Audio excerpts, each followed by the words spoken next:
El arte, la música y la cultura están en la biblioteca, con la conducción de Neri Peña.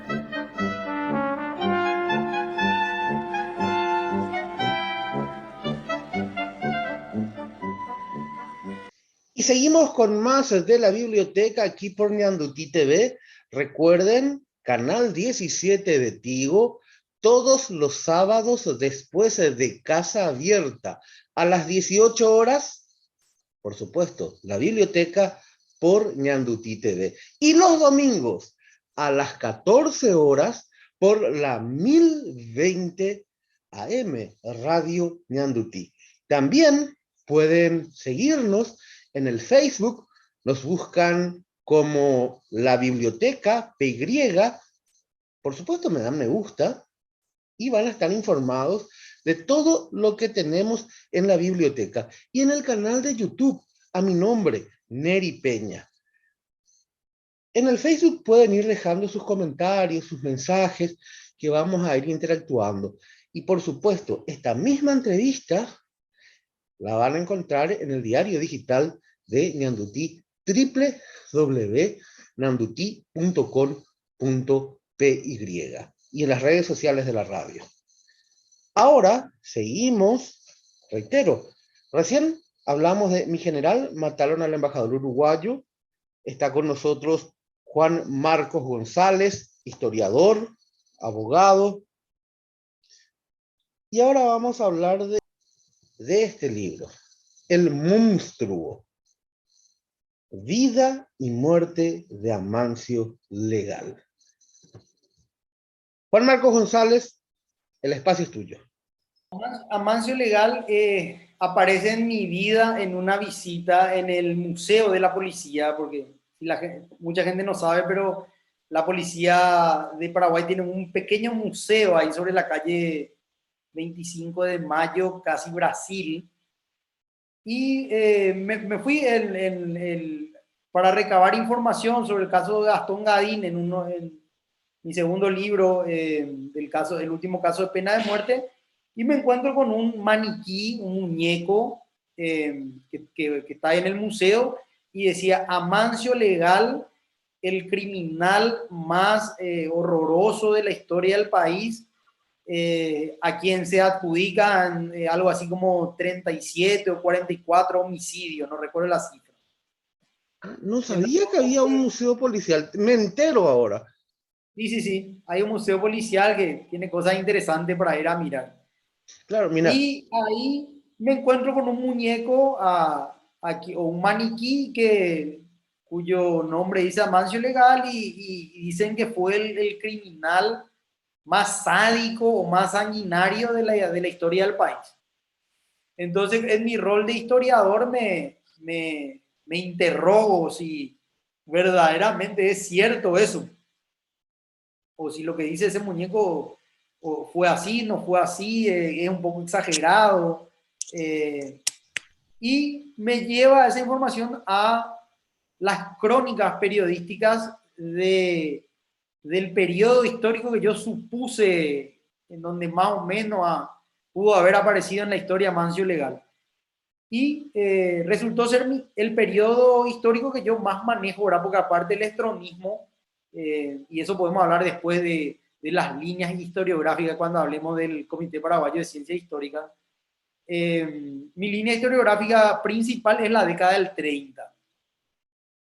Entonces ahí me encuentro con la aparición de Amancio Legal en las crónicas periodísticas de la época, en donde él fue juzgado por un homicidio y condenado a 30 años de cárcel.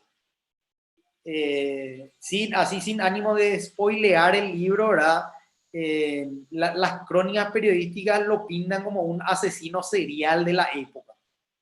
Entonces eso me llevó al archivo de los tribunales a buscar la sentencia, el proceso que se le entabló a Legal, para ir desmitificando, ¿verdad? O desatanizando lo que me encontré en el museo, ¿verdad? En relación a Amancio Legal, ¿verdad? Que en realidad se llamaba Secundino Zamudio, ¿verdad? Amancio Legal era un alias que él adoptó. Claro. Acá me están corrigiendo, me dicen, el Museo de la Policía queda sobre Cerro Corá, esquina Brasil. Así mismo. Tantas muertes, cambió de nombre y dice, pero en realidad mató tantas personas así, como dice. En realidad no podemos tirar ese como anticipo, ¿verdad? Eh, Pero como el caso del embajador, y es lo que aplico ahora en mis investigaciones, para contarte la historia de Amancio Legal que aparece en la crónica periodística de la década del 30, primero te tengo que contar todo cómo funcionaba la sociedad azucena o paraguaya de ese entonces, ¿verdad? Te tengo que meter en contexto, 1930, cuál era el relacionamiento campo-ciudad, cómo se aplicaba el derecho penal, cómo era el proceso penal. Existía un tribunal de jurado que te juzgaban así como en las películas, ¿verdad? Como en el proceso norteamericano. Te tengo que contar miles de cosas antes de contarte la historia de Amancio Legal. Dale, y Entonces, ubicarnos ya en contexto para que la gente sepa qué es lo que va a encontrar detrás de este libro, Vida y Muerte de Amancio Legal.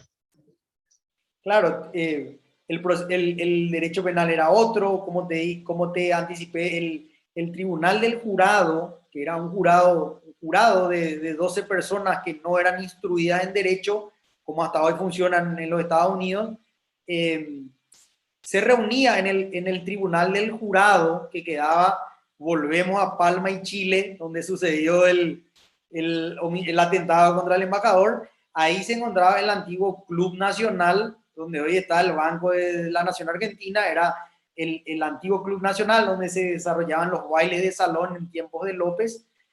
Ahí, una vez que dejó de ser Club Nacional, funcionaba el Tribunal del Jurado y todas las causas criminales de la época se juzgaban con masiva concurrencia de público, se juzgaban a todo aquel que atente contra la normativa penal. Entonces, era un tribunal de jurados integrado por jurados legos, no instruidos en derecho, capitalinos, debiendo ser estos propietarios, y eran los encargados de juzgar a personas que normalmente eran traídos del interior, ¿verdad? Porque ahí el libro te explica ese relacionamiento capital-campaña y cómo ese agricultor paraguayo era criminalizado por la prensa, por la normativa. El libro te va a hablar de lo que es la criminalización primaria, que es establecer una conducta dentro de una ley, una conducta específica. Ahí criminalizamos primariamente y después la criminalización secundaria se da cuando los operadores de la justicia, llámese policía, jueces, toman un caso concreto y sentencian o deciden a quién se le va a juzgar. Entonces, tomamos el caso de Amancio Legal como un caso así mediático, sensacional, pero vamos a darnos cuenta de que en realidad Amancio Legal representaba a ese agricultor que en un 95% era el cliente del sistema penal y la persona que iba a parar a la cárcel. Ahí ya ubicamos el contexto, la situación que se está teniendo. Y ahora quiero ir ya para que la gente, para crear expectativa. Ya hablamos de toda esa colección de delincuentes comunes y políticos.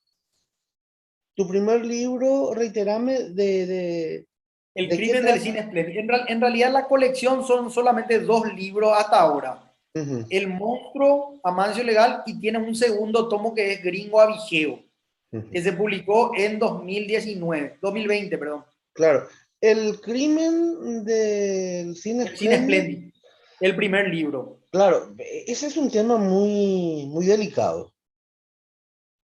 Sí, Es un ocurrió tema, ocurrió en la década, en 1961. Ese podemos hacer un programa específico para hablar de ese. claro, no, es que contigo tenemos para tener varios programas y hoy solamente vamos a tocar dos libros, pero un tema interesante. El Sí. segundo libro es... El segundo libro es Gastón Gadín, el parricida de Villamorra. El último El fusilamiento del último país. condenado a muerte, sí, por la justicia ordinaria. Porque después en la guerra del Chaco también hubo sentencias a muerte, pero ya en el fuero castrense, diríamos, militar. Lo de Nanagua, ¿verdad? Sí. Lo de Nanagua. Bueno, pero antes de eso, lo de Gastón, sacame de la duda. A mí me dijeron que la casa de Gastón o de los padres de Gastón es la que está casi en diagonal al shopping Villamorra y donde funciona Casa Cuna ahora. No, no, no, no, no. El libro desmitifica eso. Ujú. Esa es una construcción más nueva. La casa de los Gadín estaba en Mariscal López, esquina Doctor Morra. Hay una cerrajería ahí ahora.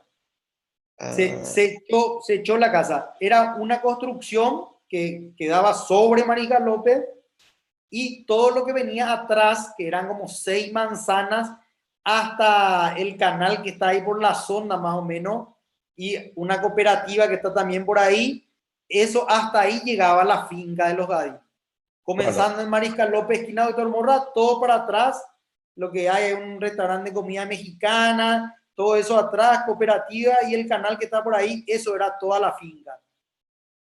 la misma vereda de Casa Cuna, en la esquina está la cerrajería. En esa Ahí misma mismo, ahí vereda, estaba la casa. bueno, creo que se llama la cerrajería Key y de ahí hasta Telefuturo, Cooperativa Hasta ahí, Universitaria, toda esa zona. hasta ahí.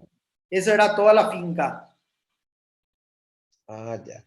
Así que para recabar datos históricos. El tercero es este. No, el tercero es Masacre en Ajos, que es un caso ocurrido en Coronel Oviedo.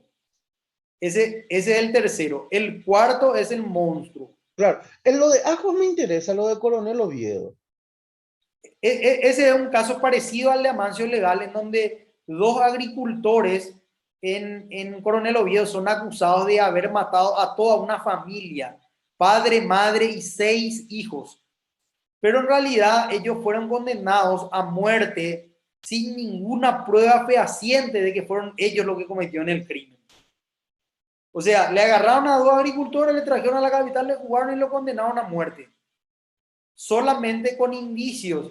Entonces se hace todo un análisis del proceso llevado a cabo en contra de estos dos agricultores, que eran los hermanos Cardoso, y finalmente el presidente José Pegullari decide conmutarle la pena de muerte, que en honor a la verdad era una pena bastante impopular en el Paraguay. Porque inclusive hasta el caso de Adín, que fue como un Bolaño de la época, en donde la gente pedía venganza, pedía la pena de muerte, a hora del fusilamiento, inclusive hubo mucho movimiento que quisieron evitar esa pena de muerte. Por eso que ocurrió en 1917 y fue la última, porque en honor a la verdad en la historia nuestra no fue una pena popular y habitual la pena de muerte.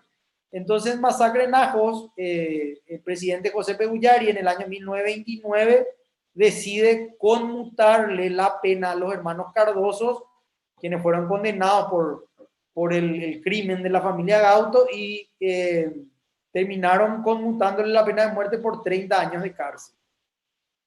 Una situación complicada. Bueno, ahora quiero hablar del Comité Paraguayo de Ciencias Históricas. Claro, el Comité Paraguayo de Ciencias Históricas es una nucleación de cientistas sociales, diríamos, para no decir solamente historiadores, porque yo, por ejemplo, soy abogado y máster en ciencia política y también en criminología, y también tenemos miembros que son historiadores, otros son politólogos, otros son sociólogos, tenemos arquitectas, arqueólogas, una nucleación de cientistas sociales que buscan abordar la historia de una manera científica, ¿verdad?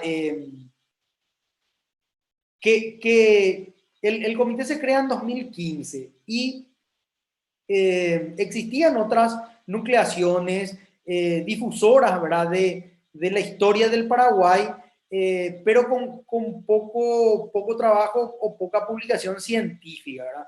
Entonces, los asociados fundadores buscaron o tuvieron como norte eso, aglutinar a personas que tengan publicaciones principalmente, ¿verdad?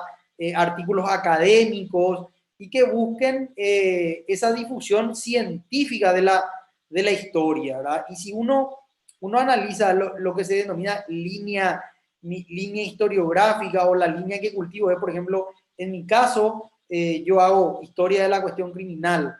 Después tenés historiadores que son especialistas, por ejemplo, en el siglo XIX o en la posguerra, y no salen de la posguerra, o tenés especialistas en el siglo XV, o tenés especialistas en el estronismo. O sea, la historia abordada científicamente es centrarte en un punto específico, como en otros lugares del mundo donde se toma la historia con una manera científica, y abocarte a eso. O sea, si vos tenés como especializar la guerra de la Triple Alianza, te encasillas ahí, no te van a llamar y no vas a osar de querer hablar de lo que fue la colonia, porque puede manejar de oído o puede meter grande la pata, qué sé yo. Y cuando uno va metiéndose en lo que es el abordaje científico de la historia, uno observa que en Paraguay, por ejemplo, la gran mayoría de nuestros historiadores que estudiaron la carrera de historia hacen historia del Paraguay. Sin embargo, si vos te vas a la Argentina o te vas a Brasil, vos tenés historiadores argentinos que hacen historia del Paraguay, o historiadores argentinos que son expertos de historia de las guerras napoleónicas y no cultivan la historia argentina. O tenés muchos historiadores norteamericanos que son especialistas en Paraguay, en historia del Paraguay, y tienen su tesis de doctorado en la guerra contra la Triple Alianza. Y vos decís, ¿cómo es posible que un historiador egresado en Stanford presentó su tesis de doctor en historia sobre la guerra de la Triple Alianza? Bueno, pues estamos hablando, Marco, del comité, de quienes conforman este comité de ciencias históricas.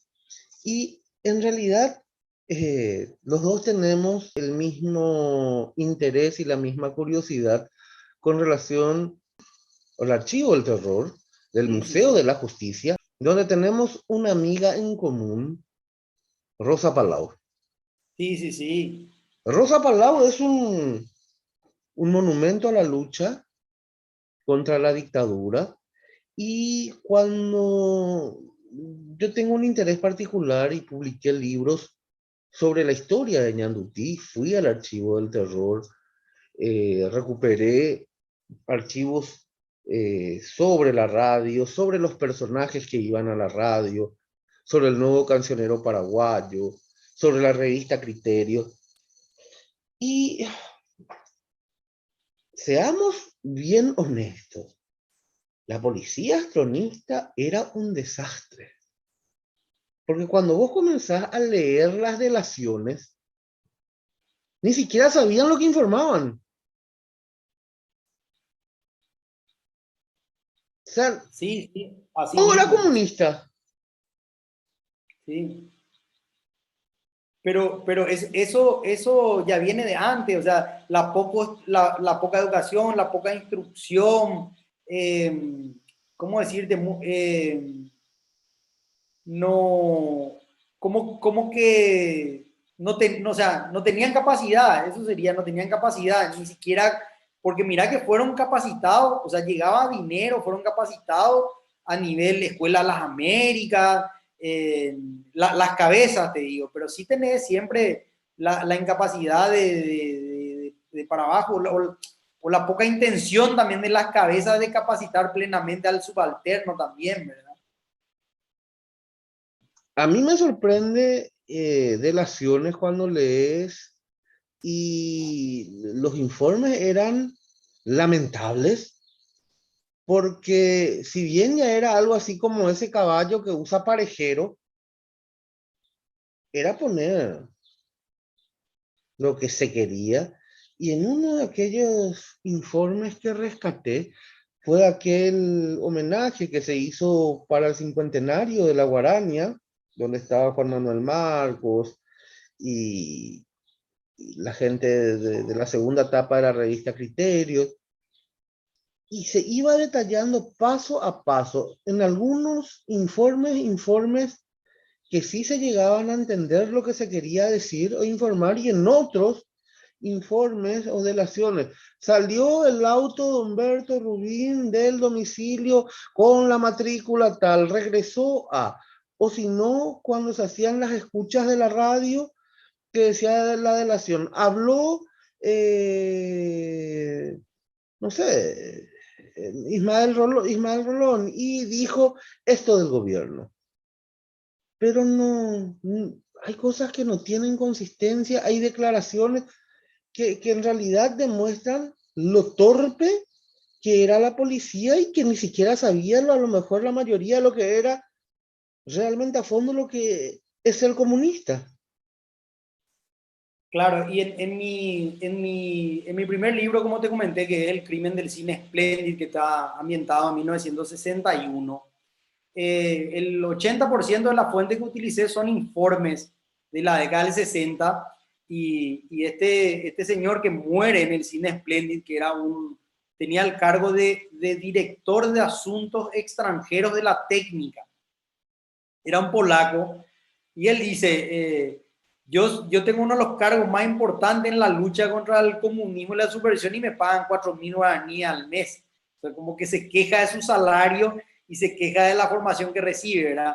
Entonces, una de las preguntas que se hace el libro es, si este era el nivel de la policía, o sea, como bien lo mencionás, ¿verdad? Que incompetente, ¿dónde fueron a parar todos los millones de dólares que llegaban al país para luchar contra el comunismo, ¿verdad? Esa es una de las preguntas que se hace el libro, ¿verdad? Evidentemente no llegaron a destino. Y es así. Bueno, ya llegamos a la parte final de la biblioteca. Juan Marcos González, un placer tenerte aquí en la biblioteca.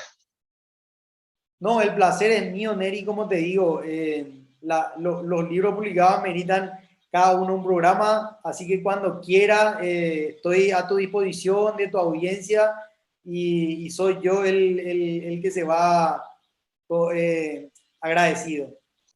Gracias por acompañarnos en la biblioteca y recuerden nuestra cita obligada por Ñandutí TV los sábados a las 18 horas después de Casa Abierta, y los domingos por la 1020 AM Radio Ñandutí a partir de las 14 horas. Por supuesto, todas estas entrevistas están en el Facebook. Busquen en la página de la Biblioteca PY, o en YouTube a mi nombre, Neri Peña. Y por supuesto, en el diario digital de Radio Ñandutí, www.nanduti.com.py. Muchas gracias por acompañarme aquí en la biblioteca, el espacio cultural del Grupo Ñandutí. Y recuerden, mientras más conocimiento tenemos, más libertad vamos a tener. Hasta siempre. Estás escuchando La Biblioteca con la conducción de Neri Peña en Radio Ñandutí.